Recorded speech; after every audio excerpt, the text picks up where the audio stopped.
ہم ایک طرف حسینیت پر بھی ناز کرتے ہیں تو اپنی بریلویت پر بھی ناز کرتے ہیں. ہم صرف حسینی نہیں، بریلوی حسینی ہیں. الصلاة والسلام على من كان نبيا وآدم بين الماء والطين وعلى آله الطيبين الطاهرين وأصحابه المكرمين المعظمين بالهدى ودين الحق يرسلهم معباد. أعوذ بالله من الشيطان الرجيم. بسم الله الرحمن الرحيم. واذكر في الكتاب إسماعيل إنه كان صادق الوعد وكان رسولا نبيا. صدق الله العظيم وبلغنا رسوله النبي الأمي الكريم ونحن على ذلك لمن الشاهدين والشاكرين والحمد لله رب العالمين. عقیدت و احترام و محبت کے ساتھ گنبد خضرا کی جانب لو لگا کر سبیب دینے والے داتا و آقا مدنی تاجدار دونوں عالم کے مالک و مختار و غریبوں کے غمگسار گلشن ہستی کی اولین فصل بہار حضور رحمت عالم تاجدار عرب و عجم ارواحنا فدا صلی اللہ تعالی علیہ وسلم کی بارگاہ ناز میں ہدیہ درود و سلام کا نذرانہ پیش کریں. اللہم صلی علی سیدنا و شفیعنا و حبیبنا و نبینا و مولانا محمد وعلی آلہ و اصحابہ اجمعین. اللہ تبارک و تعالی قرآن پاک میں ارشاد فرما رہا ہے وَاذْكُرْ فِي الْكِتَابِ إِسْمَاعِيلَ، اور کتاب میں اسماعیل کو یاد کرو. إِنَّهُ كَانَ صَادِقَ الْوَعْدِ وَكَانَ رَسُولًا نَبِيًّا. وہ وعدے کا سچا تھا اور اللہ تعالیٰ نے اسے منصب نبوت و رسالت عطا کیا. وہ نبیوں میں سے تھا، رسولوں میں سے تھا. وَكَانَ يَأْمُرُ أَهْلَهُ بِالصَّلَاةِ وَالزَّكَاةِ، اور وہ اپنے گھر والوں کو نماز اور زکوٰۃ کا حکم دیتا تھا، اور وہ اپنے رب کو پسند تھا. اللہ تبارک و تعالیٰ آیت کریمہ کا آگے کا جو حصہ اس کا ترجمہ میں کر رہا ہوں کہ وہ اپنے رب کو پسند تھا، یعنی اللہ تعالیٰ نے اسے پسند فرمایا. یہ شان حضرت ابراہیم علیہ السلام کے بیٹے کعبۃ اللہ شریف کے متولی، زمزم کے مالک، صفا و مروہ، مینا،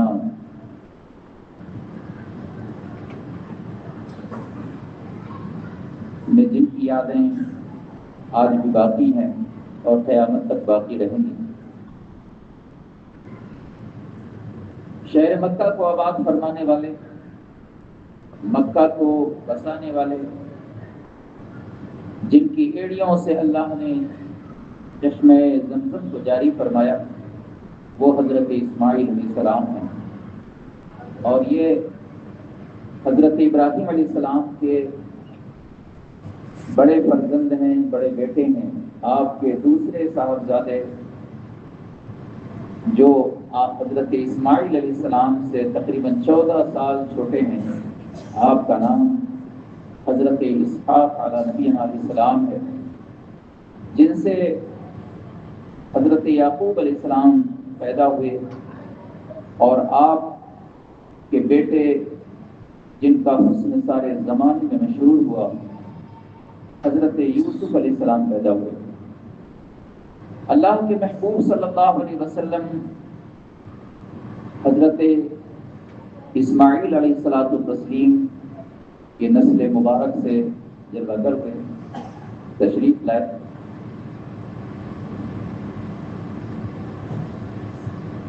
اور اللہ کے پیارے حبیب صلی اللہ علیہ وسلم نے حضرت ابراہیم علیہ السلام کا ذکر ابھی سے فرمایا اور کہیں جدی سے فرمایا کہ وہ میرے والد ہیں اور کہیں فرمایا کہ وہ میرے دادا ہیں.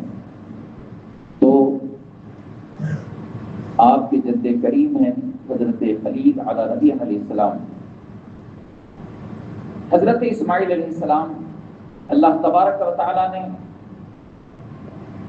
ان سے کتنی یادیں وابستہ فرما دی، اور اللہ تعالیٰ نے اپنے ان دونوں نبیوں سے کتنا عظیم کام لیا کہ آج پوری دنیا کا مسلمان اسی شہر مکہ کی طرف جاتا ہے جہاں کعبۃ اللہ شریف ہے، اور حج بیت اللہ کا ارادہ ہو یا عمرے کا ارادہ ہو،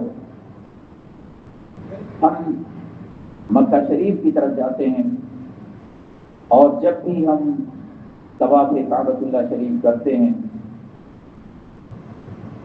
تو حج اور عمرے کی اداؤں میں ادائے خلیل بھی شامل ہے اور ادائے اسماعیل علیہ السلام بھی شامل ہے، اور ادائے حضرت حاجرہ بھی شامل ہے. انہی اللہ والوں کی ادائیں اور ادائے محمد عربی صلی اللہ علیہ وسلم بھی اس میں شامل ہے. اور یہ ادائیں جو ہیں حضرت آدم علیہ نبی علیہ السلام سے لے کر حضرت عیسیٰ علیہ السلام تک جو انبیاء علیہ السلام تشریف لائے ان کی ادائیں یہ بھی رہی. اور وہ حرم اپنے جب ان کی عمر کا آخری حصہ ہوتا تھا اور وصال کا وقت قریب آتا تھا تو وہ حرم شریف کی طرف ہجرت کر جایا کرتے تھے. اسی لیے حدیث پاک کے اندر ہے کہ مطاف کے اندر بہت سارے انبیاء کرام کی مزارات ہیں، ان کی قبریں ہیں. اور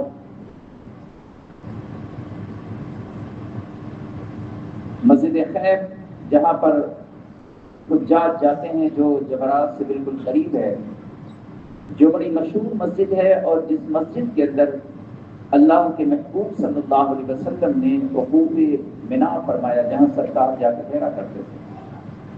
اور کبھی اس کے قریب میں اور کبھی مسجد کے اندر تشریف لاتے تھے اور کبھی اس کے قریب میں آپ کا خیمہ نصب ہوتا تھا.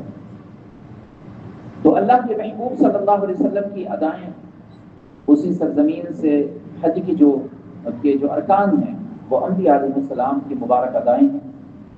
حضرت اسماعیل علیہ السلام کا ذکر قرآن پاک میں کئی جگہوں پر ہے. وَإِذْ يَرْفَعُ إِبْرَاهِيمُ الْقَوَاعِدَ مِنَ الْبَيْتِ وَإِسْمَاعِيلُ. اور یاد کرو جب حضرت ابراہیم علیہ السلام کعبۃ اللہ شریف کی دیواروں کو اونچی کر رہے تھے اور حضرت اسماعیل علیہ السلام آپ کی مدد فرما رہے تھے. تو یہ تعمیر کعبہ کا ذکر ہو رہا ہے جہاں حضرت ابراہیم علیہ السلام کا بھی ذکر ہے اور حضرت اسماعیل علیہ السلام کا بھی ذکر ہے.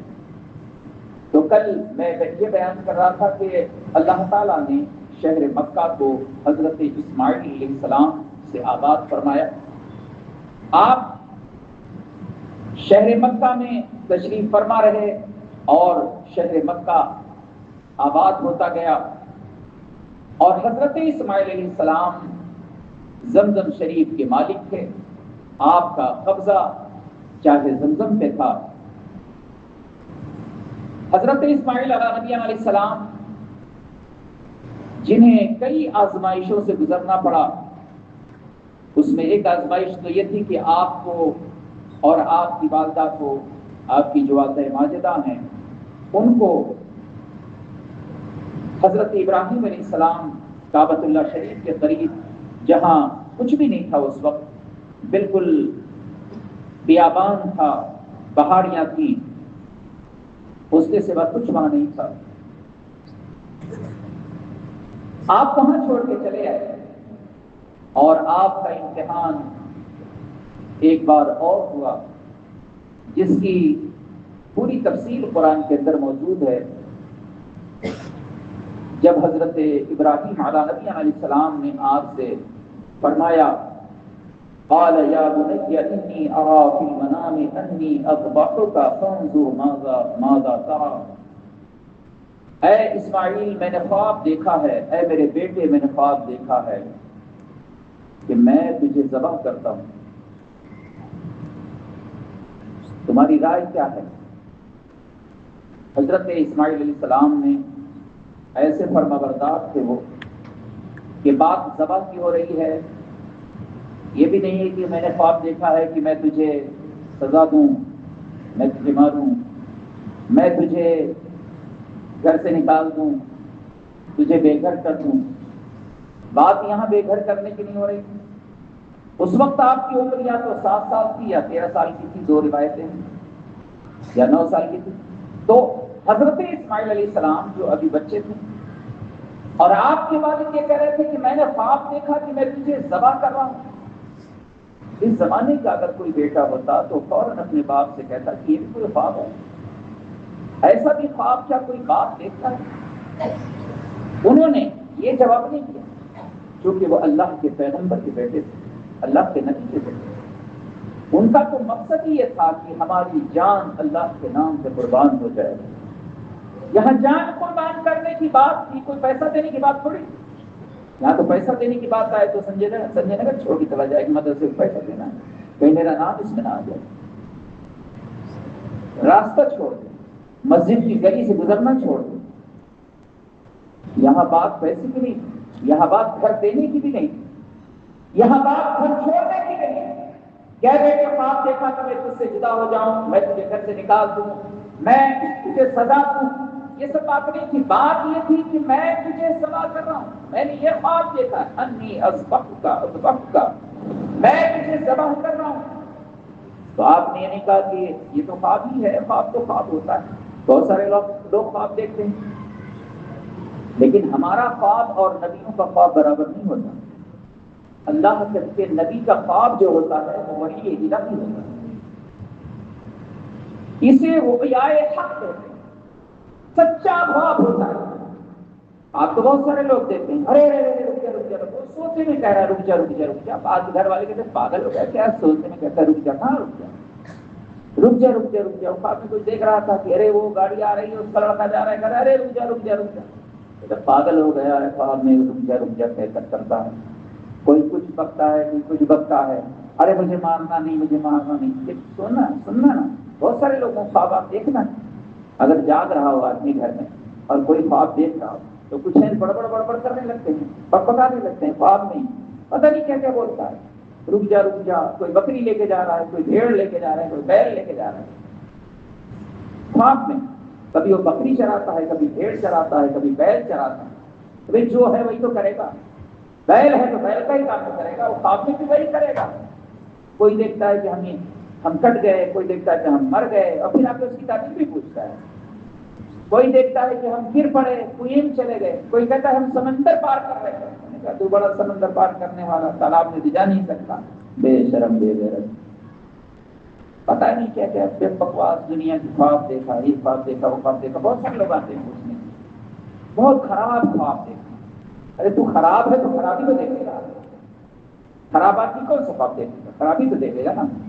اچھا ہوگا تو اچھا دیکھے گا، جو صالح ہوگا، جو متقی ہوگا، وہ نمازی ہوگا، جو پرہیزگار ہوگا، جس کے سینے میں عشق مصطفیٰ ہوگا، وہ جب خواب دیکھے گا تو کعبۃ اللہ کی جلوے دیکھے گا، وہ خواب دیکھے گا۔ اگر حضور کو نہیں دیکھ سکتا تو کم از کم محمد خضرا تو دیکھ ہی سکتا ہے، حضور کا روضہ تو دیکھ ہی سکتا ہے، وہ یہ دیکھے گا۔ یہ جو دیکھ رہا ہے مر گئے، کٹ گئے، ایسے کنویں میں گر گئے اور تالاب میں کود پڑے اور یہ ہوا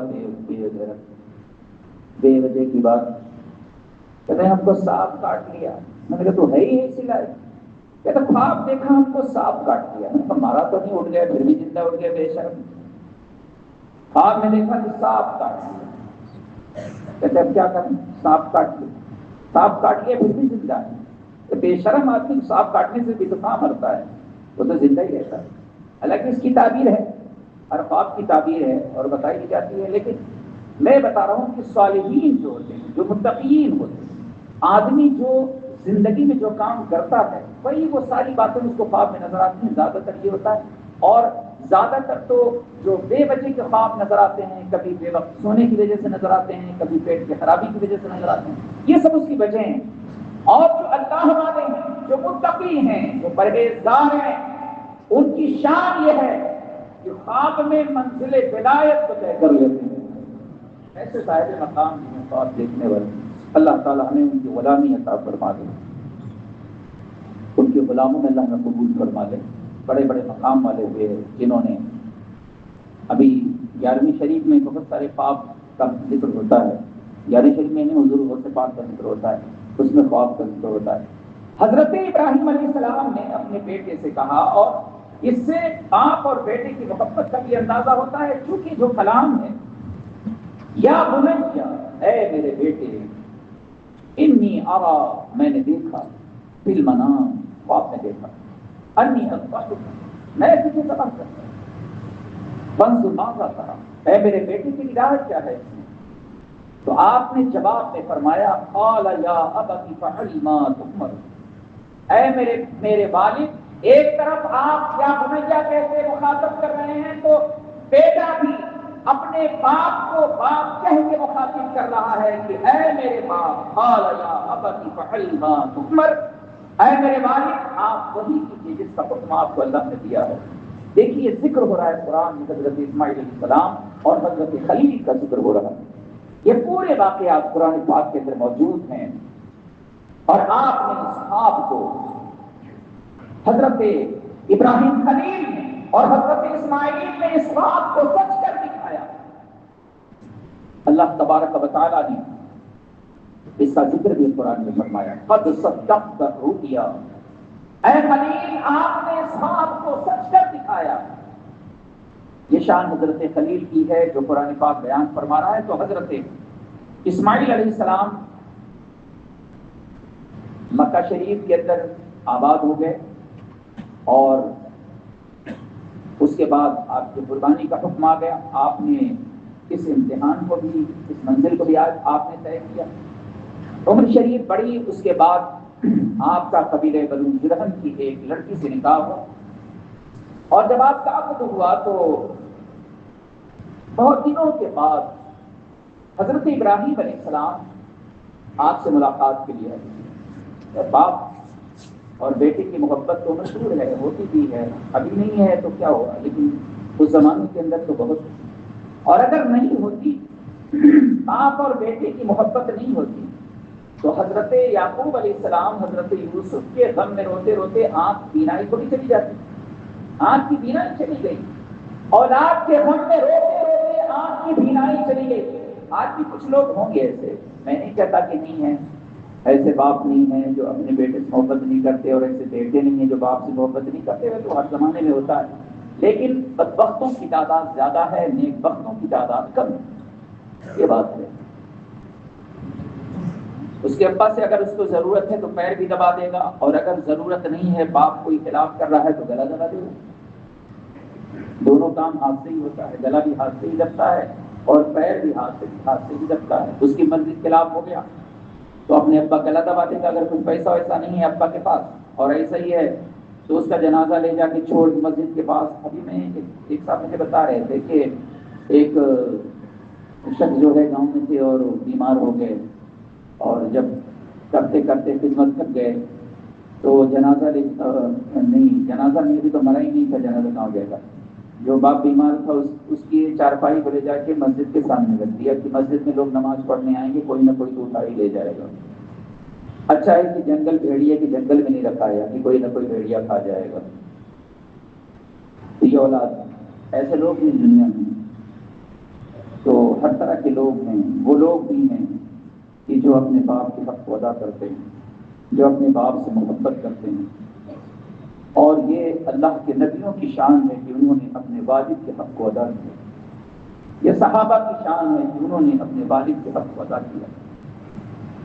یہ بزرگان دین کی شان ہے کہ انہوں نے اپنے ماں باپ کے حقوق کو ادا کیا. کتنے اللہ کے ولی ہیں جنہیں عظیم ترین مقام ان کے ماں باپ کی خدمت سے انہیں حاصل ہوا. منصب ولایت کے عظیم درجات پر وہ اپنے ماں باپ کی خدمت سے فائز کی وجہ سے فائز کیے گئے. حضرت ابراہیم علیہ السلام جب حضرت اسماعیل علیہ السلام مکہ شریف میں تشریف فرما تھے, آپ کی شادی ہو چکی تھی, آپ کا نکاح ہو چکا تھا, تو حضرت ابراہیم علیہ السلام آپ سے ملاقات کے لیے تشریف لائے, اور جب آپ کے گھر پہ آئے، جب انہوں نے دستخط دیا تو ان کی بیوی جو تھی وہ باہر نکلی. انہوں نے دیکھا کہ ایک بڑے حسین و جمیل بزرگ جو ہیں وہ تشریف فرما ہیں، جن کی نورانیت سے مکہ مکرمہ کی بہاروں میں اضافہ ہو گیا، جن کے چہرے کی نورانیت سے یہ اندازہ لگتا ہے کہ یہ اللہ کا کوئی محبوب ہے، اور جن کے آنے سے مکہ مکرمہ کی گلیاں خوشبوؤں سے بس گئیں، وہ حضرت خلیل اللہ ہیں. انہوں نے دیکھا کہ بزرگ تشریف لائے. آپ نے حضرت اسماعیل علیہ السلام کی بیوی سے پوچھا کہ تمہارے شوہر کہاں ہیں؟ انہوں نے کہا کہ وہ شکار کے لیے گئے ہیں، تو شام میں آئیں گے. تو آپ نے ان سے پوچھا کہ تمہارا حال کیا ہے، وقت کیسے گزر رہا ہے؟ کیا آپ کی جو بیوی تھی انہوں نے شکایت کی، انہوں نے کہا کہ بڑی تنگی میں وقت گزر رہا ہے، بڑی مشکل ہے، جنگل کے شکار پہ گزارا ہوتا ہے. دو چار باتیں انہوں نے کی اور اس کے بعد حضرت ابراہیم علیہ السلام واپس چلے گئے. جب حضرت اسماعیل علیہ السلام شام کے وقت واپس لوٹ کے آئے تو آپ نے دیکھا کہ کعبۃ اللہ شریف اور حرم پاک کی وادیوں میں جہاں انوار تو ہر وقت برستے تھے، لیکن آج کی رونق بالکل الگ ہے. آج ہر طرف نورانیت، رونق بالکل الگ ہے. آپ نے پوچھا، آپ جب گھر پہ گئے تو آپ نے پوچھا کہ کیا کوئی بزرگ تشریف لائے تھے؟ اللہ کے پیغمبر ہیں آپ، اللہ کے نبی. آپ نے پوچھا کہ کیا کوئی بزرگ تشریف لائے تھے؟ تو جواب میں انہوں نے کہا ہاں ایک بزرگ شخص تشریف لائے تھے. آپ نے اپنی بیوی سے پوچھا کہ کیا وہ کچھ پیغام دے کر گئے؟ حضرت ابراہیم علیہ السلام جب چلنے لگے تھے تو آپ نے فرمایا تھا کہ ہمارے بیٹے اسماعیل سے کہہ دینا کہ گھر اچھا ہے مگر چوکھٹ اچھی نہیں ہے، چوکھٹ بدل. یہ کہہ کے چلے گئے. حضرت اسماعیل علیہ السلام نے ان سے پوچھا کہ وہ کچھ کہہ کے گئے؟ کہا ہاں وہ کہہ کے گئے. انہوں نے کہا کہ گھر تو اچھا ہے لیکن گھر کی چوکھٹ اچھی نہیں ہے، چوکھٹ بدل دینا. یہ اسماعیل سے کہہ دینا کہ چوکھٹ بدل دینا. تو آپ نے فرمایا کہ میرے والد کا حکم یہ ہے کہ میں تجھے طلاق دے دوں، تجھے تجھ سے جدائی اختیار کر لوں. اس کی وجہ کیا؟ وجہ یہ تھی کہ اللہ کے پیغمبر کی جو بیوی ہوتی ہے وہ ناشکری نہیں کرتی. آپ نے یہ حکم اس لیے دیا تھا کہ یہ تو ناشکری ہے، اور اللہ کے نبیوں کا کام اللہ کا شکر ادا کرنا ہے. ان کی جو بیویاں ہوتی ہیں وہ شکر گزار ہوتی ہیں. اور ظاہر سی بات ہے کہ جب بیوی ہی صحیح نہیں ہوگی تو اس سے اولاد جو پیدا ہوگی وہ اچھی کہاں سے ہو جائے گی. اس لیے آپ نے حکم فرما دیا. حضرت اسماعیل علیہ السلام نے انہیں طلاق دے دیا. آپ کا نکاح پھر ہوا، دوسرا نکاح ہوا، اور کچھ دن گزرا تو حضرت ابراہیم علیہ السلام اپنے بیٹے حضرت اسماعیل علیہ السلام سے ملاقات کے لیے پھر آئے، پھر تشریف لائے. آپ تشریف لائے اور آپ گھر پہ گئے. آپ نے دروازے پہ دستک دیا، آپ کی بیوی باہر نکلی. آپ نے ان سے پوچھا کہ اسماعیل کہاں ہیں؟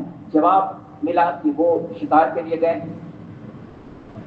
آپ نے ان سے سوال کیا، پھر وہی سوال ان سے بھی کیا کہ تمہارا کیا حال ہے، زندگی کے دن کیسے گزر رہے ہیں، وقت کیسے کٹ رہا ہے؟ تو انہوں نے کہا اللہ کا شکر ہے، دن بہت اچھا گزر رہا ہے. اللہ نے ہمیں چشمہ زمزم عطا فرمایا ہے، ہم چاہے زمزم کے مالک ہیں. ہمارے شوہر شکار کرتے ہیں اور وہ شکار کر کے لاتے ہیں. ہماری زندگی بہت اچھی طرح گزر رہی ہے، اللہ کا شکر ہے. تو حضرت ابراہیم علیہ السلام سے آپ کی جو اہلیہ تھی، آپ کی بیوی تھی، انہوں نے کہا کہ حضور آپ نیچے تشریف لے آئیے. چونکہ آپ سواری پہ ہی تھے، اترے نہیں نیچے. چونکہ آپ حضرت سارا سے وعدہ کر کے آئے تھے کہ میں جا رہا ہوں، ملاقات کر کے واپس لوٹ آؤں گا، زمین پہ میں قدم نہیں رکھوں گا، اتروں گا نہیں نیچے میں. یہ آپ نے وعدہ کیا تھا. اس لیے کہ دونوں مرتبہ آپ زمین پر اپنا قدم نہیں رکھا، آپ سواری پہ سوار رہے. آپ کی جو بیوی تھی بڑی نیک وقت تھی، انہوں نے دیکھا کہ بڑے نورانی چہرے والے بزرگ ہیں اور جن کے چہرے سے نور ٹپک رہا ہے. اللہ کے پیغمبر ہیں آپ تو نور ہی ٹپکے گا. نورانیت سے انہوں نے اندازہ لگا دیا کہ یہ کوئی بزرگ ہیں اللہ والے جن سے نور ٹپک رہا ہے جن کے چہرے سے. انہوں نے کہا کہ حضور آپ سواری سے نیچے اتر جائیں, آپ بیٹھ جائیے, تشریف رکھیے, آپ کی ضیافت کریں, آپ کی مہمان نوازی کریں. آپ نے فرمایا کہ مجھے زمین پر اترنے کی اجازت نہیں ہے. تو آپ بڑی پریشان ہیں. آپ نے کہا آپ کیا کریں؟ تو وہ مقام ابراہیم جو پتھر ہے وہ رکھا ہوا تھا, وہ اٹھا کے وہ لے آئے اور انہوں نے حضرت ابراہیم علیہ السلام کے سامنے اس کو رکھا اور انہوں نے عرض کیا کہ حضور آپ اس پہ بیٹھ جائیں تاکہ ہم آپ کے مبارک قدموں کو دھو دیں. واہ کیا شان ہے, کیا شان ہے. اللہ کے نبی کے گھر کی بیویاں کیسی ہوتی ہیں دیکھو.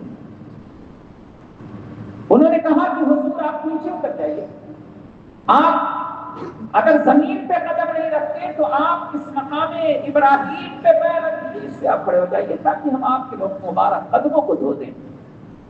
حضرت اسماعیل علیہ السلام کی بیوی نے اپنے آپ کے سسر ہیں, پیغمبر ہیں, پیغمبر کے والد ہیں, پیغمبر کے دادا بھی ہیں, پیغمبر کے والد بھی ہیں اور نبیوں کے امام کے والد بھی ہیں. نبیوں کے امام کے والد بھی تو آتے ہیں.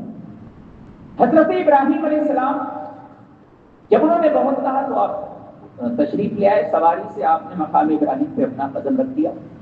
انہوں نے آپ کے قدموں کو دھلا اور اس کے بعد تھوڑی دیر آپ تشریف فرما رہے اور اس کے بعد آپ سواری میں سوار ہوئے اور پھر آپ فلسطین کی طرف روانہ ہو گئے. شام کا وقت جب ہوا تو حضرت اسماعیل علیہ السلام پھر تشریف لائے. آپ نے دیکھا کہ آج بڑی رونق, بڑی بہار نظر آ رہی,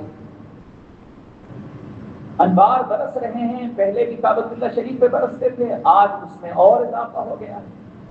خوشبو ہر طرف پھیلی ہوئی ہے. آپ نے یہ آثار دیکھ کر اندازہ لگا دیا کہ یہ شان تو ہمارے والد حضرت خلیل کی ہے. آپ نے گھر پہ آپ تشریف لائے, اپنی بیوی سے آپ نے پوچھا اور جب جانے لگے آپ تو آپ نے فرمایا کہ اسماعیل سے میرا سلام کہنا اور ان سے کہہ دینا کہ گھر کی چوکھٹ بڑی اچھی ہے, اس کو مضبوطی سے پکڑ کے رکھنا. حضرت ابراہیم علیہ السلام نے فرمایا کہ چوکھٹ بڑی اچھی ہے, میرے بیٹے سے کہنا کہ اس کو مضبوطی سے پکڑ کے رکھنا. وہ کہہ کے چلے گئے. حضرت اسماعیل علیہ السلام جب شام میں تشریف لائے تو انہوں نے اپنی بیوی سے پوچھا کہ آج کیا کوئی بزرگ تشریف لائے تھے؟ انہوں نے کہا ہاں, ایک نورانی شکل والے بزرگ تشریف لائے تھے. میں نے ان سے بہت کہا, ان کی ضیافت کرنا چاہا, لیکن وہ سواری سے نہیں اتر رہے تھے. میں نے ان سے کہا کہ آپ اس مقام ابراہیم پر اپنا قدم شریف رکھ دیجیے تاکہ ہم آپ کے پیروں کو دھل دیں. حضرت اسماعیل علیہ السلام نے جب یہ باتیں سنی تو آپ بڑے خوش ہوئے, جو کہ ہر شخص جو ہے یہی چاہتا ہے کہ اس کی بیوی جو ہے اس کے ماں باپ کی خدمت کرے. اگرچہ اس زمانے کی شیطان عورتیں یہ نہیں کر رہی ہیں, بلکہ وہ اپنے ان کے جو ماں باپ ہوتے ہیں ان کے لیے تو وہ مر جائے گی اپنے باپ کے لیے, اگر اس کے سسر کے لیے اس کو کرنا ہے تو اس کی جان نکل جائے گی. اگرچہ ایک روٹی ہی پکاتی کیوں نہ دینا, یہ بدبختی ہے. جس طرح تمہارا باپ ہے اسی طرح تمہارا سسر بھی ہوتا ہے, اس کے حقوق بھی اسی طرح کے ہیں. جس طرح تمہاری ماں ہے اسی طرح تمہاری ساس بھی ہے. اگر تم نے اس رشتے کو نبھایا تو تمہارے گھر کے اندر کبھی کوئی جھگڑا فساد نہیں ہوگا. حضرت اسماعیل علیہ السلام بڑے خوش ہوئے اور آپ نے پوچھا ان سے کہ کیا وہ کچھ کہہ کے بھی گئے ہیں؟ تو انہوں نے کہا ہاں, وہ فرما کے گئے کہ گھر کی چوکھٹ بڑی اچھی ہے, اس کو مضبوطی سے پکڑ کے رکھنا.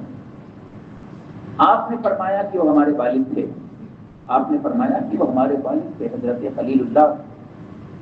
اللہ تبارک و تعالیٰ تو کعبۃ اللہ شریف جہاں پر آج کعبہ ہے, تو اس کی تاریخ جو ہے وہ سب سے پہلے اس کی تاریخ یہ ہے کہ حضرت آدم علیہ السلام جب سے روئے زمین پہ تشریف لائے تو آپ بڑے پریشان رہتے تھے. آپ نے ایک دن اللہ کے دربار میں عرض کیا کہ الہی, ہم جب جنت میں تھے تو ہم یہ دیکھتے تھے کہ اے اللہ تیرے فرشتے بیت معمور کے گرد چکر لگایا کرتے تھے، طواف کیا کرتے تھے، اور اے اللہ ہم بیت معمور کے گرد تیری تسبیح و تحلیل سنتے تھے، تیری حمد و ثنا سنا کرتے تھے، وہ تیری کبریائی بیان کرتے تھے، اے اللہ تیری پاکی بیان کرتے تھے، لیکن روئے زمین پر فرشتوں کی وہ آواز، وہ ان کے نغمے مجھے سنائی نہیں دیتے۔ یہ شان اللہ کے پیغمبر کی ہے، اس کو گانے سننا ہے۔ وہ کہتا ہے گانے سنے ہوئے بہت دن ہو گئے، کان ترس گئے، میں نے گانا نہیں سنا۔ یہ تیرے کان میں فرشتے جہنم کی آگ اور لوہے، تیری جہنم کے جو لوہے ہے نا وہ تباہ گرم کر کے تیرے کان میں ڈالے جائیں گے، سوراخ میں، سوراخ جو ہے نا جہنم کی آگ سے بھر دیے جائیں گے۔ بہت دن میں ہم نے کسی غیبت نہیں سنی، چلو آج مل کے پورے گاؤں کی سارا کوئی بچے نہیں جس کی برائی نہ کرتا نہیں۔ سنجے نگر بہت دن ہوا، ابھی تک کسی نے جھگڑا نہیں کرایا ہے، آج مل کے چلو کچھ کرا دیتے ہیں، کوئی جھگڑا ہو جائے، برائی کسی کر دیں، غیبت کر دیں۔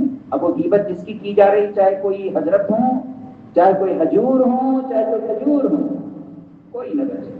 مسجد کے امام صاحب ہوں، مسجد کا بانگی ہو، مسجد کا خادم ہو، مدرسے کا مدرس ہو، یا پڑھنے والے طلبہ ہوں، کوئی نہ بچے جس کی برائی نہ کر دیا جائے۔ آج یہی کام اپنا ہے، آج آپ یہی کرتے ہیں، بندی بات کرتے ہیں، آج آپ یہی کرتے ہیں، آج چلو دفتر کھول دیتے ہیں غیبت کا، برائی کرتے ہیں، تو تیری یہی پڑی ہے تیرے کو، بے شرم بے غیرت، شرم نہیں آتی تیرے کو، لے کے بیٹھ گیا دنیا، اپنی فکر نہیں کرتا کہ مرے گا، قبر میں جائے گا، تجھے اپنا حساب دینا ہے، دنیا کی پنچایت بیٹھ کے کرتا ہے، اس کی برائی اس کی برائی، یہاں یہ ہوا وہاں وہ ہوا، اس کی بہو ایسی ہے تو اس کا داماد ایسا ہے تو اس کا بیٹا ایسا ہے تو اس کی بیٹی ایسی ہے، کیا تجھے ملتا ہے اس سے؟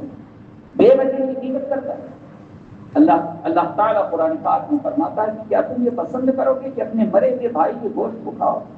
یہ غیبت کرنے والوں کی مثال نہیں بیان کی قرآن میں، کہ کیا تم یہ پسند کرو گے کہ تم اپنے مرے ہوئے بھائی کے گوشت کو کھاؤ؟ تو کوئی یہ نہیں پسند کرے گا۔ تو جب تم یہ نہیں پسند کرتا تو تم اپنے بھائی کی برائی کیوں کرتا ہے، غیبت کیوں کرتا ہے؟ کتنے لوگ حصے کے لیے پریشان ہیں، کوئی کہتا ہمارے ابا کا حصہ نہیں ملا، کوئی کہتا ہمارے سسر کا حصہ نہیں ملا، کوئی کہتا ہمارے ابا نے بٹوارا صحیح نہیں کیا، ابا کا نام فاتحہ سے ایک دن بھی نہیں کرایا بے شرم، اور کہتا ہمارے ابا نے بٹوارا صحیح نہیں کیا، تو وہ بٹوارے کے لیے لڑائی شروع ہو گئی، بعض جگہ تو بھائی نے بھائی قتل کر دیا، کوئی کہتا نہیں ہمیں حصہ نہیں ملا، تو بے شرم تو فقیر ہے کیا جو حصے کے لیے مر رہا ہے؟ حصہ کس کا ہے؟ وہ اگر سسر دے گا تو اپنی بیٹی کو دے گا، تیرا تھوڑی ہے، تو اس کا مالک تھوڑی ہے، وہ تو بیوی مالک ہے، اس کی میراث اس کا حصہ ہے، اس کا حق ہے۔ اب وہ چاہے دے چاہے کچھ نہ دے تو کیا کرے گا؟ تیرا حق کیا ہے اس سے؟ کچھ حق نہیں۔ تو ایسے بے شرم لوگ بھی کہ مرے چلے جا رہے ہیں، فکر میں ان کو بیماری نے پکڑ لیا کہ ہم کو حصہ ہی نہیں ملا، خود کما کے نہیں کھاتا ہے، محنت نہیں کرتا، مشقت نہیں کرتا، حصے کے چکر میں پڑا، ابا کا حصہ نہیں ملا، اماں کا حصہ نہیں ملا، ساس کا حصہ نہیں ملا، سسر کا حصہ نہیں ملا، بے شرم بے غیرت۔ ارے اپنی آخرت کا حصہ بھی تو اس کا بھی انتظام تو کر لے، کہ آخرت میں تیرا کیا حصہ ہوگا، آخرت کے حصے کا انتظام کر۔ اللہ کے پیغمبر جو دنیا میں تشریف لائے، آپ بتا سکتے ہیں کہ کسی نبی نے کوئی اپنے لیے محل تیار کیا؟ حضرت سلیمان علیہ السلام جو اللہ کے اتنے عظیم الشان پیغمبر اور عظیم الشان بادشاہ، پوری دنیا میں جن کی بادشاہت کی، ان کا کام کیا تھا؟ جن پر بھی حکومت ہے، انسانوں پہ بھی حکومت ہے، پرندوں پہ بھی حکومت ہے، درندوں پر بھی ہے، جانوروں پر بھی ہے، اور کیا شان ہے کہ اللہ نے سب کی بولیوں کا علم بھی انہیں عطا کیا ہے۔ یہ بتاتے تھے کہ مور یہ کہہ رہا ہے، مرغ یہ بول رہا ہے، کوا یہ بول رہا ہے، یہ تو یہاں بمبئی میں رہ کے کوئی چھو چھو کرتا ہے، وہ نہیں گجراتی نہیں سمجھ پاتے، اور اچھو جا اچھو بولتا ہے تو وہ کہتے ہیں پتہ نہیں کیا کرے، وہ بھیا بولتا ہے ادھر سے، بھیا بھاشا بولتے ہیں والے، وہ بولے اگر تو اتنی فصاحت و بلاغت اس میں ہے کہ ہر 10 کلومیٹر بدل جاتی ہے، اور یہ بہار والے وہ تو اگر آپ سن لیجیے بے ہوش ہو جائیں گے، سن کے چکرا جائیں گے، ہوش ہی نہیں رہے گا. ایسی بھاشا ہے بہار کی. اور بہار بنگال مل جائے گا تو تب تو ایسی زبان بنے گی کہ اس کا ترجمہ ہی کوئی نہیں کر پائے گا. تو کیرلا چلے جاؤ، ادھر کرناٹک چلے جاؤ، ایسی زبان ہے کہ اپنا سر پٹک پٹک کے کھول ڈالو اس دیوار میں، ایسی زبان ہے. لیکن یہ سب زبان ہے، زبان کا علم ہونا چاہیے. اس کا مطلب یہ تھوڑی ہے کہ ہم کوئی زبان کوئی بری ہے، اسے سیکھنا چاہیے، اس کا علم حاصل ہونا چاہیے. زبان کا علم ہونا چاہیے. زبان کا علم ہوگا جبھی تو آدمی کچھ پیغام پہنچا سکے گا، چاہے وہ مراٹھی ہو، چاہے گجراتی ہو، چاہے مارواڑی ہو، ہندی ہو، ساری زبانوں کا علم ہونا چاہیے. جب علم ہوگا جبھی تو آدمی کچھ کام کرے گا. جس طرح امام اہل سنت اعلیٰ حضرت کو کئی زبانوں کا علم حاصل تھا. تو کعبہ شریف کی جب حضرت آدم علیہ السلام نے اللہ کے دربار میں دعا کیا کہ ہم وہاں تو تیری تسبیح فرشتوں سے سنتے تھے، یہاں تو کوئی تسبیح کی آواز نہیں آتی. تو اللہ تبارک و تعالیٰ نے ارشاد فرمایا کہ اے آدم، روئے زمین پر ہم ایک گھر کی بنیاد رکھیں گے جہاں جس کی طرف تم رخ کر کے نماز بھی پڑھنا اور تسبیح بھی کرنا، اس کا طواف بھی کرنا. جب اللہ کا یہ حکم آیا تو حضرت جبریل علیہ السلام تشریف لائے. یہ کعبہ کی سب سے پہلی تاریخ ہے کہ کعبۃ اللہ شریف تعمیر کب ہوا. تو یہ پہلی تعمیر ہے جب حضرت جبریل علیہ السلام تشریف لائے اور حضرت آدم علیہ السلام کو حرم شریف میں لے کے آئے، حرم پاک میں لے کے آئے، اس جگہ پہ لے کے آئے جہاں آج کعبۃ اللہ شریف ہے. حضرت جبریل علیہ السلام نے کعبۃ اللہ شریف کی جب بنیاد رکھی تو اپنے پر کو زمین پر مارا تو زمین کے 7 طبقات تک آپ کے پر پہنچ گئے. یہ اس کی بنیاد کا لوگ اوپر تھوڑی سے دیکھتے ہیں، زمین کے 7 طبقات تک آپ نے کعبۃ اللہ شریف کی بنیاد اپنے پر سے رکھی. آپ نے پر مارا زمین پہ، جو اس کی بنیاد آپ نے رکھی، اور پھر اس کے لیے آپ مختلف پہاڑوں کے پتھر آپ لائے. اور اللہ کے یہ محبوب فرشتے ہیں، ان کو کوئی مشقت کی ضرورت تھوڑی پڑتی ہے. ان کو تو انگلی سے اشارہ کرنا ہے، اشارہ کر دیا 2 ٹکڑے ہو گئے. پھر انہوں نے ایک لمبے اٹھا کے لا کے رکھ دیا. انہوں نے پتھر آپ نے لیا، اس میں جودی پہاڑ کا پتھر ہے، جبل لبنان کا پتھر ہے، اور کوہ طور کا پتھر ہے، اور جبل ہیرا جو ہے نا، غار ہیرا، اس کا پتھر ہے. اس طرح سے مختلف 5 ایسے پہاڑ ہیں جن کے پتھر آپ نے لا کے اس کی بنیاد میں آپ نے رکھا، اور اس کے بعد اس کی بنیاد کو آپ نے اونچا کیا. اور حدیث پاک کے اندر ہے اللہ تعالیٰ کا حکم ہوا کہ بیت معمور کو اسی مقام پر بالکل اسی جگہ پر لا کے فرشتوں نے رکھ دیا. حضرت آدم علیہ السلام اسی کی طرف رخ کر کے نماز پڑھنے لگے اور طواف کعبۃ اللہ شریف کرنے لگے. یہ بیت معمور اس وقت تک حرم شریف میں موجود رہا جب تک کہ طوفان نوح نہیں آیا تھا. یعنی اس طوفان نوح تک یہ بیت معمور جو اللہ تبارک و تعالیٰ نے جو آسمان کی بلندیوں سے تھا، وہ بیت معمور زمین پر لایا گیا. کیا مبارک وہ مقام ہے، کیا مبارک وہ جگہ ہے جہاں کعبۃ اللہ شریف ہے. تو حضرت آدم علیہ السلام کو تسلیم کے بعد جب حضرت نوح علیہ السلام کا زمانہ آیا، اس وقت تک یہ بیت معمور وہاں موجود تھا. لیکن جب طوفان نوح آیا تو اللہ تعالیٰ کا حکم ہوا اور بیت معمور کو آسمان کی طرف اٹھا لیا گیا.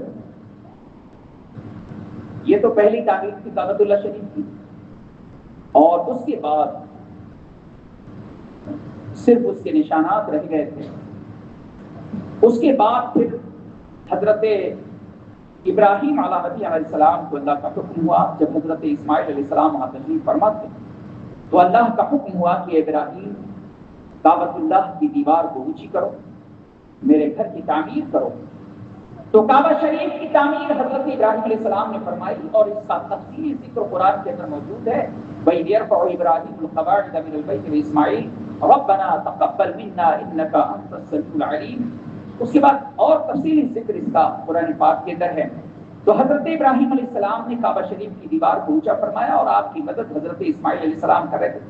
یہ جو واقعات ہیں یہ میرے آقا صلی اللہ علیہ وسلم کے آمد کی تمہید ہے کہ وہ محبوب آنے والا ہے جو بانی کعبہ ہوگا، وہ محبوب آنے والا ہے جو متولی کعبہ ہوگا، وہ محبوب آنے والا ہے جو کعبے کا کعبہ ہوگا، وہ محبوب جلوہ گر ہونے والا ہے جو کعبۃ اللہ شریف کو آباد کرے گا، جو حرم پاک کی وادیوں کو روشن کرے گا. وہ محبوب جلوہ گر ہونے والا ہے کہ جس کی آمد سے اللہ تمام کائنات کو روشن فرمائے گا. یہ تو ابتدا ہے. حضرت ابراہیم علیہ نبی علیہ الصلوۃ والتسلیم نے کعبہ شریف کی دیوار کو اونچا فرمایا. اور کیا شان ہے حضرت خلیل کی کہ جب آپ کعبہ شریف کی بنیاد کو اونچا فرما رہے تھے، آپ یہ مقام ابراہیم اور حجر اسود یہ دونوں یاقوت ہیں، یاقوت پتھر ہیں، اور ان کی روشنی حدیث پاک کے اندر ہے کہ اللہ نے محو فرما دی، یعنی اس کو روشنی کو مٹا دیا گیا، ختم کر دیا گیا. اگر اس کی روشنی کو کم نہیں کیا گیا ہوتا تو حدیث شریف کے اندر ہے کہ مشرق و مغرب تک اس کی روشنی پھیل جاتی ہے. یہ دونوں جنت کے پتھر ہیں، جنتی پتھر ہیں، حجر اسود اور مقام ابراہیم. حضرت خلیل علیہ نبی علیہ الصلوۃ والتسلیم کو حکم ہوا آپ اس کے اوپر جو ہے مقام ابراہیم جو آج بھی حرم شریف کے اندر موجود ہے، آپ اس پتھر کے اوپر کھڑے ہوئے اور کعبہ شریف کی دیواروں کو آپ نے اونچا کرنا شروع کیا. حضرت اسماعیل علیہ السلام آپ کو پتھر اٹھا کے گارے اٹھا کے دے رہے تھے. آپ دیوار اونچی فرما رہے تھے. اور کیا شان ہے خلیل کی کہ ہر بنانے والے کو دیوار اونچی کرنے کے لیے سہارے کے وسیلے کی ضرورت پڑتی. پہلے جب دیواریں اونچی ہوتی تھی تو اس کے اوپر پتھر رکھ کے نیچے اس کے اوپر پٹرے رکھ کے اس کو دیوار اونچی ہوتی تھی، اونچا کرتے جاتے تھے. پھر اس کے بعد باندھ کے رسی باندھ کے اس کے اوپر پٹرے رکھ کے پھر دیوار اونچی کرتے تھے. حضرت خلیل کی شان یہ ہے کہ آپ دیوار اونچی، جتنی دیوار اونچی تھی اونچی ہوتی جاتی تھی، مقام ابراہیم بھی اونچا ہوتا چلا جاتا تھا. حالانکہ اب آپ جا کے دیکھیے بالکل چھوٹا سا پتھر ہے، آپ جا کے دیکھو حرم شریف کے اندر، اس کے اندر آپ کے قدمین شریفین کے نشان بھی ہیں. اور یہ نشان کیوں ہے؟ نشان اس لیے پڑا کہ اللہ تعالیٰ نے مقام ابراہیم کو حکم دیا کہ اے مقام ابراہیم تو میرے خلیل کے قدموں کے لیے موم کی طرح نرم ہو جائے. آپ دیکھیے کیسا نشان ہے پتھر کے اوپر. تو پتھر نرم بھی ہو جاتا تھا اور اوپر بھی اٹھتا چلا جاتا تھا جس سے حضرت خلیل کو کوئی تکلیف نہ ہو. کیا شان اللہ کے پیغمبر کی ہے، کیا شان اللہ کے نبی کی ہے کہ اللہ تعالیٰ نے جن کے لیے پتھر کو موم فرما دیا، جن کے لیے اللہ نے پتھر کو بلند فرمایا، پتھر اٹھتا چلا گیا اور جیسے ہی آپ نیچے آنا چاہتے تھے پتھر نیچے چلا آتا تھا. میری کوئی مشین تو ہے نہیں کہ نیچے چلی آئی، پتھر نیچے چلایا، پتھر نیچے چلایا. اب کیا بدعقیدہ کوئی یہ کام کر سکتا ہے کہ ایک پتھر لے لے، مسجد بنانا ہو اور پتھر کھڑا ہو جائے؟ کہ حضرت ابراہیم علیہ السلام کے لیے تو اونچا ہو گیا تھا، میرے لیے بھی ہو جائے، میں بھی تو انہیں کی طرح بشر ہوں. معاذ اللہ، یہ تو کہتے ہیں نا کہ ہم حضور کی طرح بشر ہیں. تو کیا تیرے کہنے سے ہو جائے گا؟ تو کہتے کہتے مر جائے گا اسی پتھر پہ، اور جب کہنے لگے گا نہیں چپ ہوگا تو لوگ اسی پتھر سے طرف سر پھوڑ ڈالیں گے کہ تو ابراہیم خلیل اللہ کی برابری کرنا چاہتے ہیں، تو خلیل کے برابر ہے، وہ اللہ کا خلیل ہے، خلیل اللہ اس کے سر پہ خلت کا تاج ہے، تو اس کی برابری کرنا چاہتا ہے. یہ شان حضرت ابراہیم خلیل علیہ نبی علیہ السلام کی ہے. حضرت عمر بن خطاب رضی اللہ تعالیٰ عنہ نے حضور سے عرض کیا کہ یا رسول اللہ، کیا میں مقام ابراہیم کو اپنے سجدے کی جگہ بنا سکتا ہوں؟ یہ جو آیت نازل کی نا وَاتَّخِذُوا مِن مَّقَامِ إِبْرَاهِيمَ مُصَلًّى، یہ اسی وقت اتری. یہ آیت جو نازل ہوئی نا یہ اسی وقت نازل. حضرت عمر بن خطاب نے عرض کیا یا رسول اللہ، یہ پتھر تو بڑا مقام والا ہے، اس کی شان تو بڑی عظیم ہے، اے اللہ کے رسول کیا میں اس پتھر کو سجدے کی جگہ یا اس کے قریب، اس کے یعنی اس کے قریب میں کیا میں نماز ادا کر سکتا ہوں؟ تو میرے آقا خاموش رہے، آپ نے اللہ کے حکم کا انتظار کیا، یہاں تک کہ حضرت عمر بن خطاب کی یہ تمنا پوری ہو گئی اور اللہ تعالیٰ نے آیت کریمہ نازل فرمایا کہ اے نبی کے غلاموں، مقام ابراہیم کو اپنے سجدے کی جگہ بنا لو۔ مطاف میں کہیں بھی واجب الطواف پڑھی جا سکتی ہے اور پڑھی جاتی ہے، لیکن مستحب یہ ہے کہ مقام ابراہیم کے قریب میں نماز واجب الطواف پڑھی جائے، یعنی طواف کے بعد 2 رکعت پڑھتے ہیں، اس کو کہتے ہیں واجب الطواف۔ تو افضل یہ ہے کہ مقام ابراہیم کے پاس پڑھی جائے۔ الگ الگ روایتیں ہیں، کعبۃ اللہ شریف کے اندر پڑھی جائے، وہ ہو نہیں سکتا ہے، مقام ابراہیم یا کعبہ شریف سے بالکل قریب پر منتظم پہ پڑھی جائے، یا رکن اسود پہ پڑھی جائے، یا رکن یمانی پہ پڑھی جائے، مقام ابراہیم پہ پڑھی جائے۔ تو مقام ابراہیم پر آج بھی لوگ وہاں پہ اتنی بھیڑ میں بھی لوگ کوشش کرتے ہیں کہ مقام ابراہیم پر 2 رکعت نماز ادا کر لیا جائے تاکہ اللہ والوں کی سنت ادا ہو جائے، اس نیت سے لوگ کوشش کرتے ہیں۔ حالانکہ بھیڑ بھاڑ بہت رہتی ہے، ابھی پہلے تو بڑا آسان کام تھا، جب بھی آپ چاہیے پڑھ لیجیے، پہلے جو ہے بہت آسان تھا، لیکن اب اتنی لوگوں کا اتنا ہجوم ہوتا ہے کہ ابھی کافی مشکل ہے۔ تو حضرت ابراہیم علیہ السلام اور حضرت اسماعیل علیہ السلام نے کعبۃ اللہ شریف کی تعمیر مکمل فرمائی۔ اس وقت کعبہ شریف کے اندر 2 دروازے آپ نے بنائے تھے، لیکن دروازہ اس کے اندر لگا نہیں تھا، دروازے نہیں تھے اس میں، اس کے اندر یہ کنڈیاں نہیں لگی تھیں، اور جب دروازہ ہی نہیں تھا تو کنڈی کہاں سے لگے گی؟ صرف دروازے، 2 دروازے تھے۔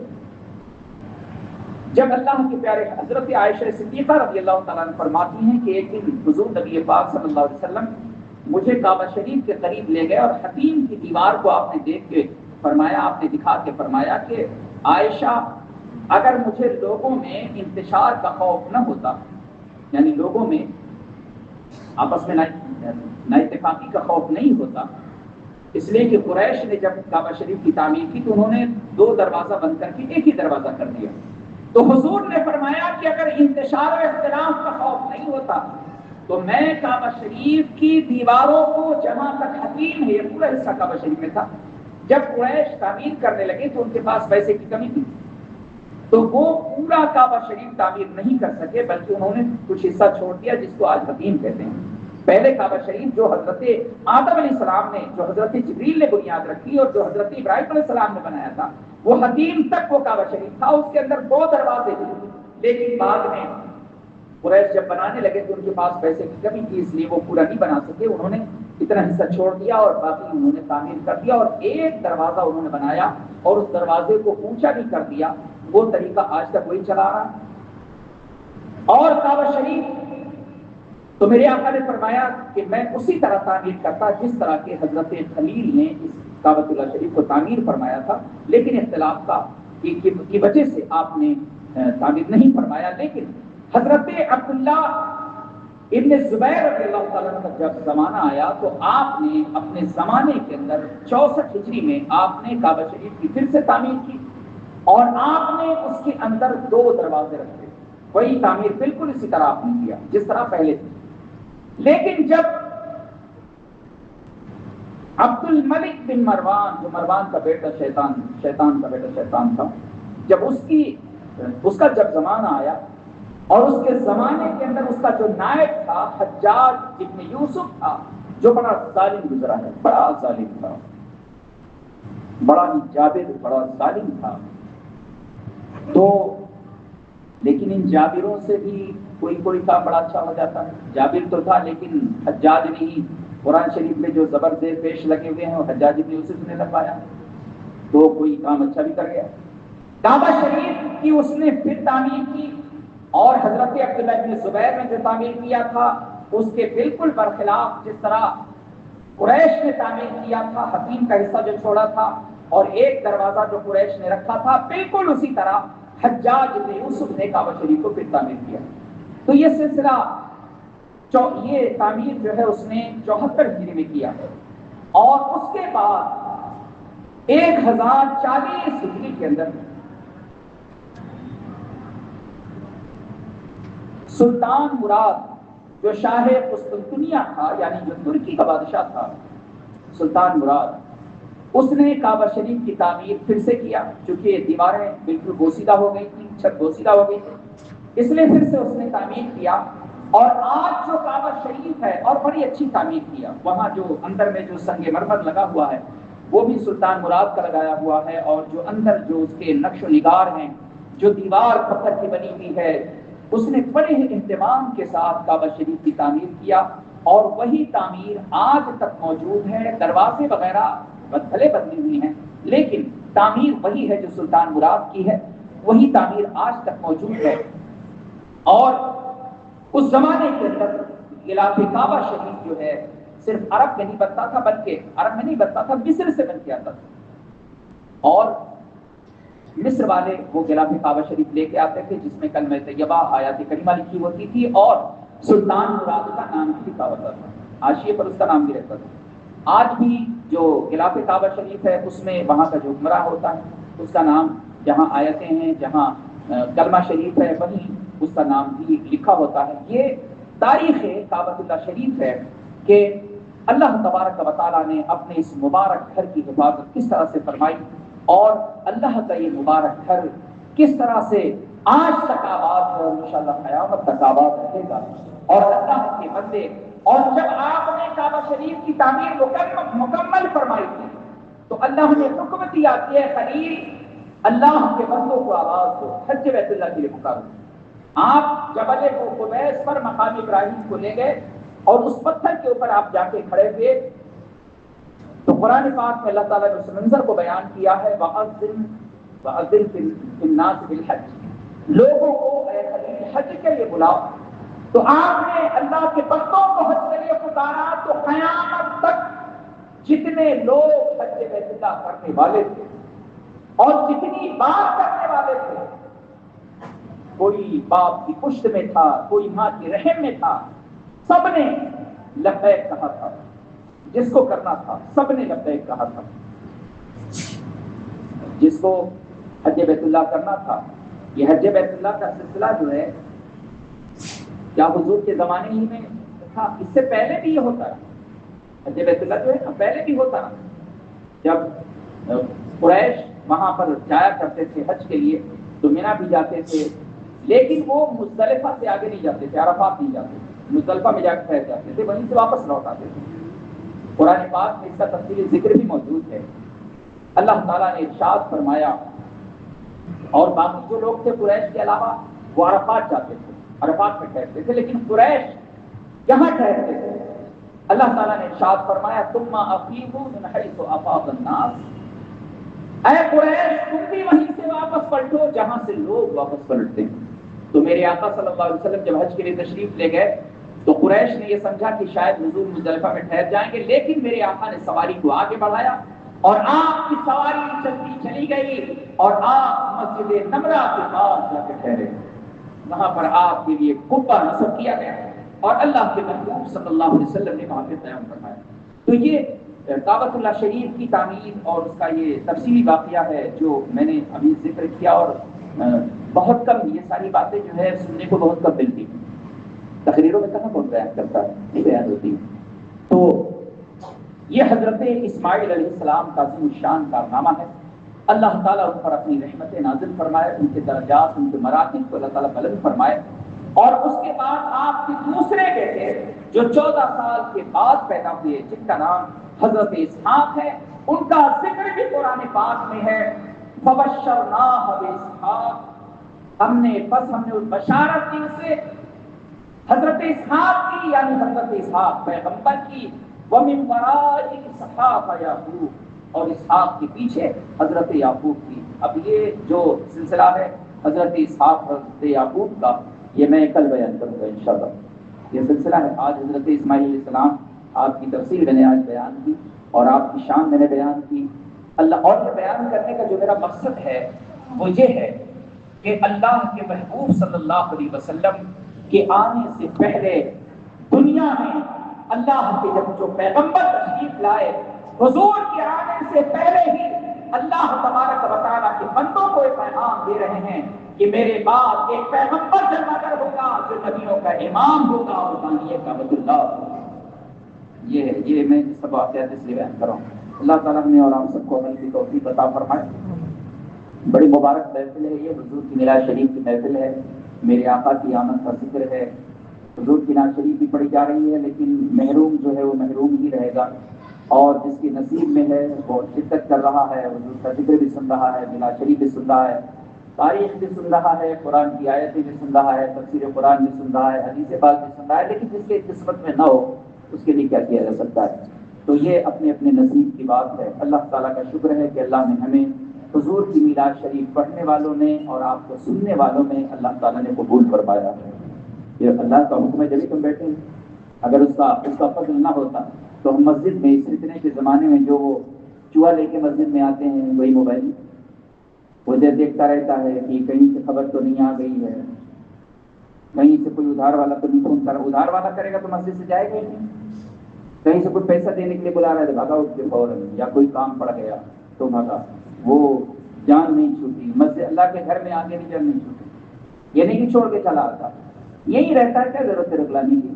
ارے کچھ ہوگا تیرے کو آپ بتائیں گے نہیں یہ ہوا ہے، چلو، لیکن بے شرمی ہے یہ، اور کیا بے شرمی بے غیرتی کہیں گے اس کو، اور کیا ہے کہ کچھ دیر کے لیے تو دنیا سے پیچھا چھوٹ جائے اور اللہ کے ذکر میں وقت گزر جائے، اس کی یاد میں وقت گزر جائے، پھر اس کی تسبیحات میں وقت گزر جائے۔ دور کے جو لوگ ہیں ان کی مجبوری ہے، ان کی بات الگ ہے، لیکن جو یہیں رہتے ہیں ان کے لیے ان کو کیا کام ہے؟ لیکن کام سب کو ہے، جس کو قبر میں جانا ہے اس کو زیادہ کام ہے، بالکل دیکھ نہیں پاتا ہے، آنکھ ایک دم پھوٹ گئی ہے، بہنے والی ہے پھوٹ کے، پھر بھی اس کو بھی کام ہے، کام سب کو ہے۔ مرتے دم تک جب تک قبر میں نہیں پہنچ جائے گا، دنیا ساتھ نہیں پیچھا نہیں چھوڑے گا، اور پھر بعد میں ہوگا بھی کیا؟ جب کچھ ہے ہی نہیں ہے تو کیا ہوگا؟ جب جس میں طاقت ہی نہیں رہی، ذکر کی طاقت نہیں رہی، رکوع و سجود کی طاقت نہیں رہی، پھر تو افسوس صفحات ملنے کی سوال کیا ہوگا؟ افسوس۔ اس لیے حضور مفتی اعظم نے اپنے شعر میں فرمایا کہ بڑھاپے میں تو کچھ نہیں ہو سکے گا، اے مصطفیٰ رضا بھی تو جوان ہے، جو کرنا ہے اسی جوانی میں کر لیں۔ تو بڑھاپے میں کیا ہوتا ہے؟ بڑھاپے میں کچھ نہیں ہوتا ہے، اس لیے جب جس میں طاقت ہے تو اللہ کی عبادت کرے، اللہ کا ذکر کرے، اللہ کی تسبیحات کرے، اپنے رب کو یاد کرے، اور ایک وقت اسی میں گزر جائے، وہی وقت ہماری آخرت کا سامان ہوگا۔ اللہ تعالیٰ ہمارے اس ذکر کی محفل کو قبول فرما لے، اور جس محبوب کا ہم ذکر کر رہے ہیں، جن مبارک ہستیوں کا تذکرہ کر رہے ہیں، اللہ تعالیٰ ان کی برکتوں سے ہمیں مالا مال فرمائے، ان کی فیض و برکات اللہ تعالیٰ ہمیں نصیب فرمائے۔ حضرت خلیل کی برکتیں اللہ ہمیں عطا فرمائے، حضرت اسماعیل علیہ السلام کی برکتیں اللہ تعالیٰ ہمیں نصیب فرمائے، اور ان کی آمد، حضور کی آمد کی برکتوں سے اللہ تعالیٰ ہمیں مالا مال فرمائے، اور حضور کی آمد کے صدقے جو ہم مدرسے کا روز ذکر کرتے ہیں، اللہ تعالیٰ اس کام کو پورا فرما دے، اور مجھے یقین ہے کہ حضور کی آمد کے صدقے انشاءاللہ جلد یہ کام پورا ہو جائے گا۔ یہ میرے رب کے فضل کی بات ہے۔ ہمارے اسی علاقے محلے کے اندر بہت سارے لوگ صاحب حیثیت رہتے ہیں، جو بیٹے کی شادی میں، بیٹی کی شادی میں لاکھوں خرچ کرتے ہیں، لیکن یہاں مدرسے کو دینے کی بات ہے، دعوت کھلانے میں بے شمار خرچ کر دیں گے، 11ویں شریف کی نیاز میں لاکھ 2 لاکھ خرچ کر دیں گے، لیکن مدرسے میں دینے کی بات ہے تو کسی کا نام ابھی تک نہیں آیا جو اس محلے میں رہ رہے ہیں۔ یہ ماسٹر، وہ ماسٹر، وہ ماسٹر، وہ ماسٹر، پتہ نہیں کتنے ماسٹر ہیں، کسی کا نام نہیں۔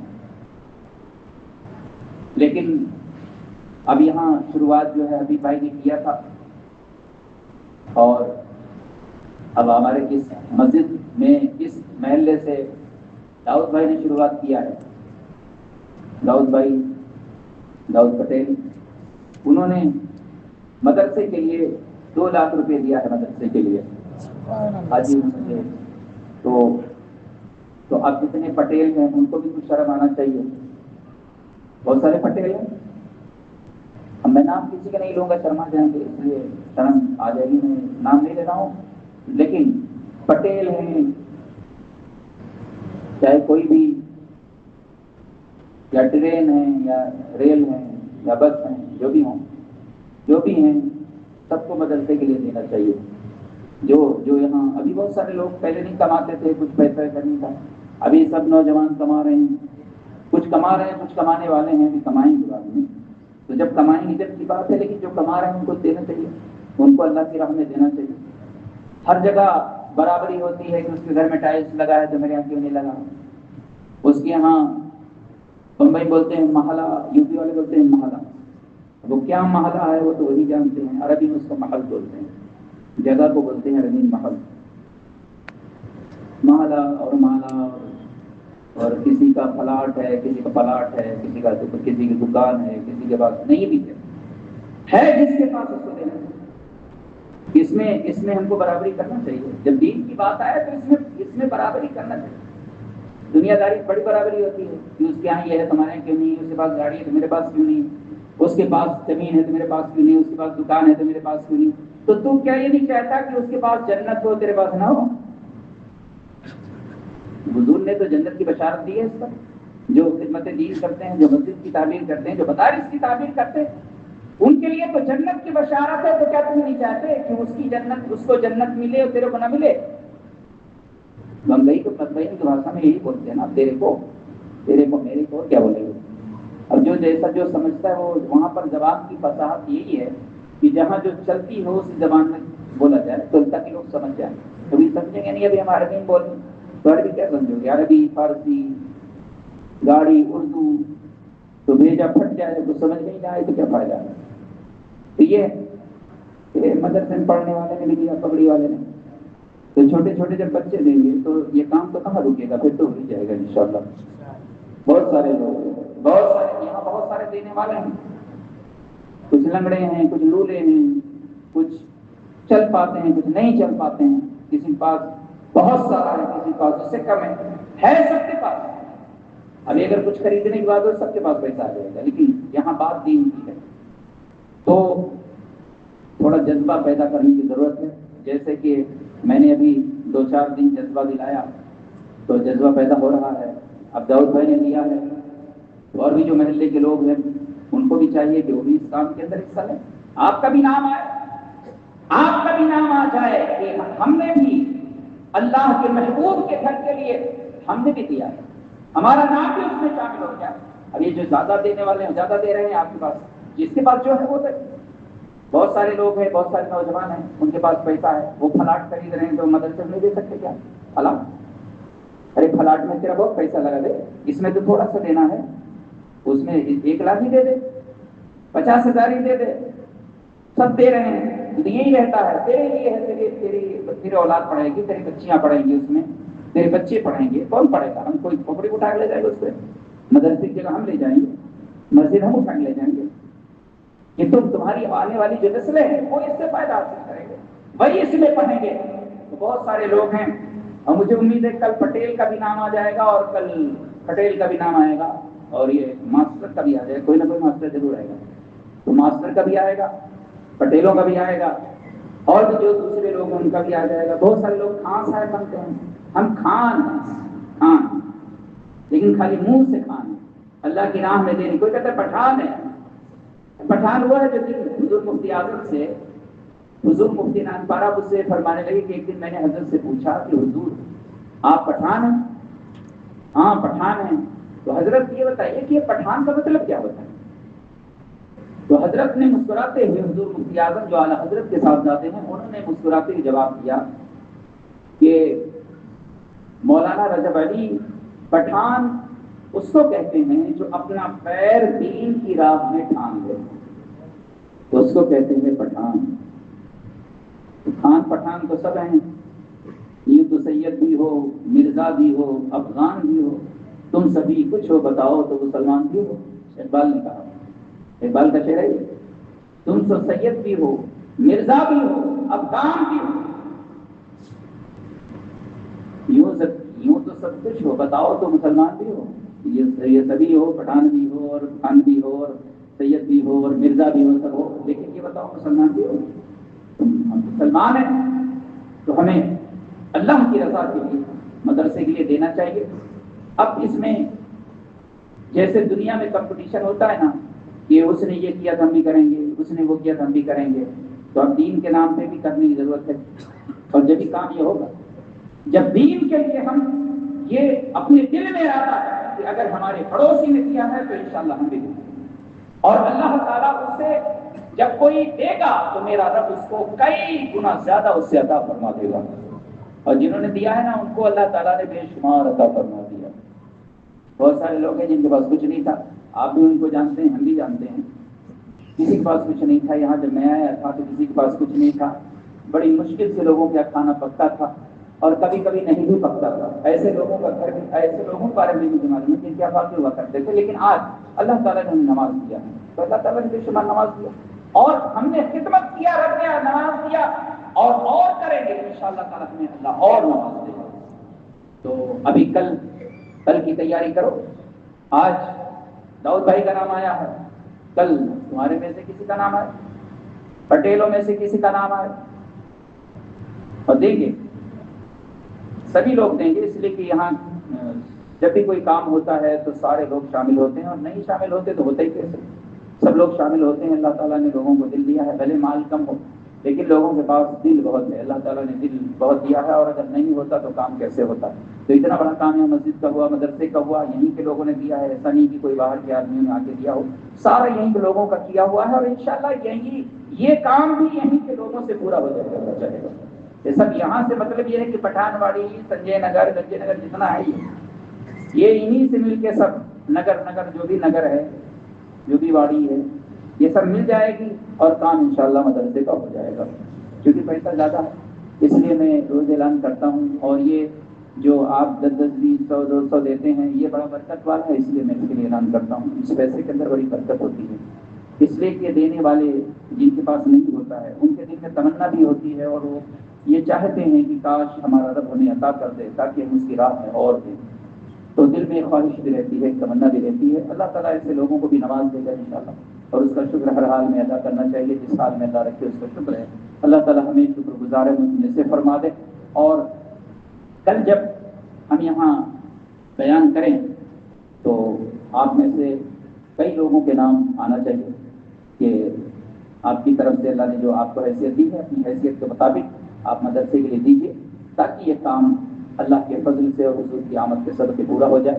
انشاءاللہ اللہ تعالیٰ کرم فرمائے گا اور یہ کام جلد پورا ہو جائے گا. آپ سب کے تعاون کی ضرورت ہے, اور ہمیشہ آپ نے کیا ہے اور اس میں بھی آپ کریں گے, اور انشاءاللہ یہ کام پورا ہو جائے گا انشاءاللہ.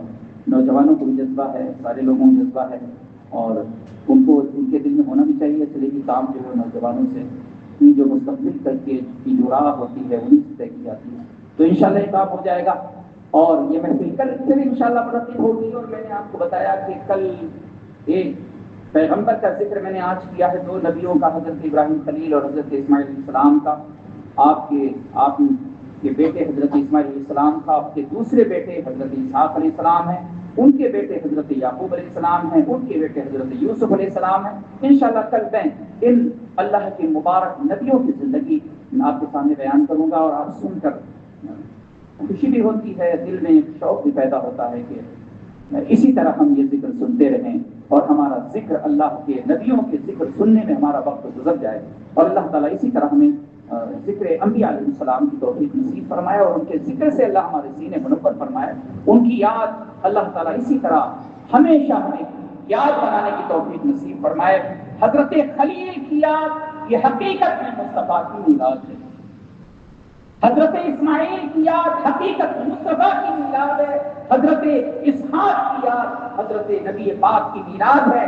حضرت یوسف کی یاد یہ حضرت نبی پاک صلی اللہ علیہ وسلم کی میلاد ہے. اللہ تعالیٰ نے میراث شریف کی برکتیں اور بہاریں عطا فرمائے. کل آپ پھر کثیر تعداد میں شامل ہوں, اور میں نے جو آپ کے سامنے مدرسے کا ذکر کیا ہے, جس طرح سب لوگ دے رہے ہیں آپ بھی اس میں شامل ہو جائیے. اللہ نے جو بھی آپ کو حیثیت دی ہے اپنی حیثیت کے مطابق. آپ جانتے ہیں کہ زمانے کے اندر کوئی تھوڑے پیسے سے جب زیادہ کام ہے تو اس میں آپ کو اپنا دل بڑھا کر کے دین کی خدمت کرنا پڑے گا. جس طرح آپ اپنی ضرورت کے لیے کرتے ہیں, بیمار ہو جائے انتظام کرتے ہیں, بیٹا بیمار ہو جائے, گھر میں کوئی کام نکل آئے, کبھی کوئی آپ کو ضرورت پڑ جائے, کوئی شادی ہو جائے, کچھ بھی کام ہوتا ہے تو آپ کو اس وقت انتظام کرنا ہی پڑتا ہے. تو اب یہ دین کا جب کام ہے جو ہماری آخرت کا کام ہے, اس کے لیے بھی آپ کو مشقت محنت کرنا ہے. خود بھی آپ کریں, اپنے دوست اور احباب سے بھی کہیں, تاکہ یہ کام جلد پورا ہو جائے. انشاءاللہ آپ کی محبت اگر اسی طرح رہی تو انشاءاللہ بہت جلد یہ کام پورا ہو جائے گا. تو پھر بار گئے رسالت میں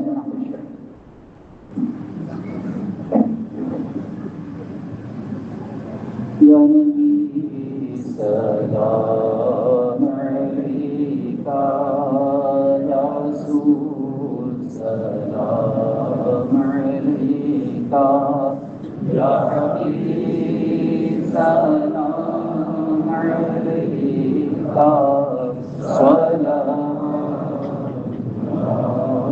علیکہ آپ کا تشریف لانا وقت بھی سبحانا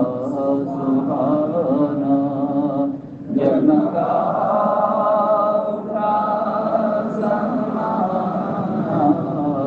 پورے کا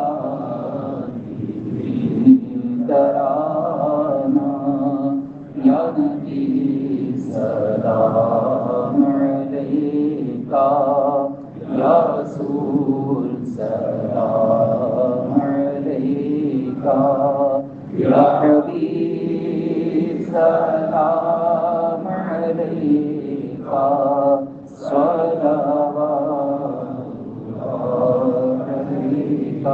الصلاة والسلام عليك يا رسول الله والصلاة والسلام عليك يا حبيب الله الصلاة والسلام عليك يا نبي الله وعلى آلك وأصحابك يا سيدي يا رسول الله